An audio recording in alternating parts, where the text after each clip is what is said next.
వెనకాల నుంచి మన ప్రభాస్ జనాలందరినీ కలవడానికి వచ్చాడు అని తెలిసింది. ప్రభాస్ ని చూడడం మోర్ ఇంపార్టెంట్ కదా సినిమా కంటే. నిజంగా హీరో వస్తున్నాడు, జనాలందరూ ఏం చేస్తారు, సర్రమని యూటర్న్ తీసుకుంటారు. రివర్స్ లో పరిగెత్తడం మొదలు పెట్టడం వల్ల కొంచెం సేపు అయిన తర్వాత ఇక్కడ ఎవరు జనాలు ఉండనే ఉండరు. ఒక్కడు కూడా సినిమాకి వెళ్ళడు కదా, అందరూ ప్రభాస్ వైపు పరిగెడతా ఉంటారు.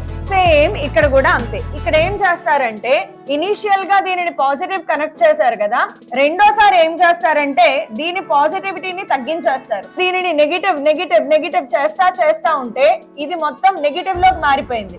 Negative electron negative, plate negative, repulsion. ఇంకా ఎలక్ట్రాన్స్ రిపెల్ అయ్యి వచ్చిన ఎలక్ట్రాన్ మళ్ళీ వెనక్కి వెళ్ళిపోతా ఉంటది. At some particular negative potential there is no current. అంటే కరెంట్ జీరో అయిపోయింది, ఎలక్ట్రాన్స్ వెళ్ళట్లేదు, వెనక్కి వెళ్ళిపోతున్నాయి, అంటే కరెంట్ జీరో అయిపోయింది. ఆ పర్టిక్యులర్ పొటెన్షియల్ నే మనము స్టాపింగ్ పొటెన్షియల్ అంటాము.